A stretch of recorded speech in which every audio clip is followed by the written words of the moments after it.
નમસ્તે મિત્રો, જો સત્કર્મ અને સ્નેહસભર વર્તાવને જીવનમાં અપનાવીએ તો કટ્ટર શત્રુને પણ મિત્રતા કરવા મજબૂર કરી શકાય. એક રાજાને એક રાત્રે સ્વપ્નમાં એક સાધુ મહારાજ દેખાયા, જે કહી રહ્યા હતા કે રાજન, આવતીકાલે રાત્રે એક નાગના સર્પદંશથી આપનું મૃત્યુ નિશ્ચિંત છે. તેમણે એ પણ કહ્યું કે આ નાગ મહેલની સામે આવેલ વડના વૃક્ષની બખોલમાં રહે છે અને તે પાછલા જન્મનો કોઈ બદલો લેવા તમને ડંખ મારશે, જેથી તમારું મૃત્યુ થાય. આ સ્વપ્ન વહેલી સવારનું હતું અને સ્વપ્ન જોયા પછી રાજાની આંખ ખુલી ગઈ. તેમણે પોતાના દીવાન અને સેનાપતિને બોલાવી પોતાના સ્વપ્ન વિશે વાત કરી. સેનાપતિ બોલ્યા કે હું હમણાં જ સૈનિકોને મોકલી વડની બખોલમાં રહેલા પેલા નાગની હત્યા કરાવી દઉં છું.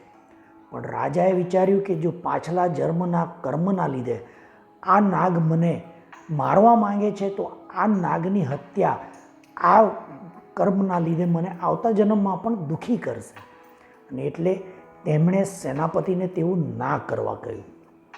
ત્યારે દીવાન બોલ્યા, રાજન, જો આપણે સદવ્યવહારનો રસ્તો લઈશું તો શક્ય છે કે નાગ તમારો મિત્ર બની જાય અને તમને ડંક ના મારે.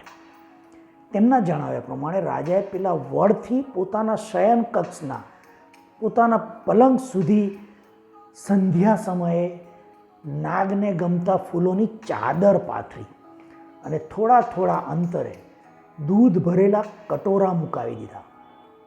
મહેલના દ્વારપાળને પણ સૂચના આપી કે જ્યારે નાગ રાત્રે મહેલમાં અને મારા કક્ષમાં પ્રવેશ કરતો હોય ત્યારે કોઈએ તેને કોઈ જાતનું નુકસાન ના કરવું.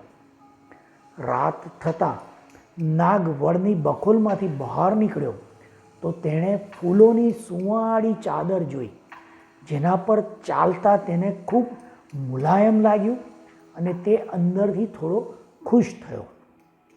થોડે આગળ જતાં તેણે દૂધ ભરેલા કટોરા જોયા, એટલે તેમાંથી તેણે દૂધ પીધું. તેની ભૂખ સંતોષાતા તેનો ગુસ્સો ઘણા અંશે ઓછો થયો. ફૂલોની સુંવાળી ચાદર પર થઈ દૂધ પીતા પીતા તે મહેલના દ્વાર પાસે આવ્યો. ત્યારે દ્વારપાળ ત્યાં હતા. તેને એમ હતું કે એ લોકો એને લલકારશે, પણ તેને કોઈ નુકસાન ના કરતા બધા દ્વારપાળ બાજુમાં હટી ગયા. નાગનો ગુસ્સો હવે લગભગ ખલાસ થઈ ગયો હતો. તે ફૂલોની ચાદર પર આગળ વધી રાજાના શયન કક્ષ પાસે પહોંચ્યો તો ત્યાંના દ્વારપાળ પણ તેને પ્રણામ કરી બાજુ પર હટી ગયા. આ જોઈ નાગનો સંપૂર્ણ ગુસ્સો શાંત થઈ ગયો અને તેના મનમાં પ્રેમ જાગ્યો. જેવો તે રાજાની પથારી પાસે પહોંચ્યો તો રાજા પણ પથારીમાંથી નીચે ઉતરી નાગને પ્રણામ કરી હાથ જોડી તેની સામે નીચે બેસી ગયા. રાજાનો આવો સદવ્યવહાર જોઈ નાગ એકદમ ખુશ થઈ ગયો અને રાજાને અહોભાવ ભરી નજરથી જોઈ રહ્યો. અને નાગ બોલ્યા, રાજન, તમે તમારા આ સારા અને પ્રેમાળ સરકારથી મારું દિલ જીતી લીધું છે. હું નીકળ્યો તો હતો તમને ડંખ મારી મોત આપવા, પણ તમારા આવા સદવ્યવહારના લીધે હું ખૂબ ખુશ થઈ ગયો છું અને તમને માફી આપું છું. હવે તમે મારા મિત્ર છો અને હું તમને મારો મણી ભેટ આપું છું. આમ કહી તેણે રાજનને પોતાનો મણી આપી અને આશીર્વાદ પણ આપ્યા.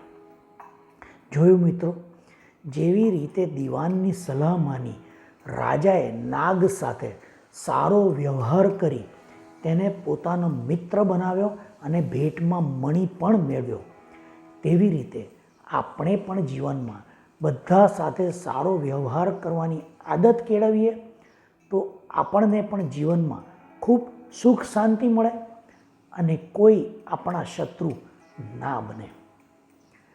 તમે આવો કોઈ અનુભવ કર્યો હોય તો કોમેન્ટ કરી લખી જણાવશો.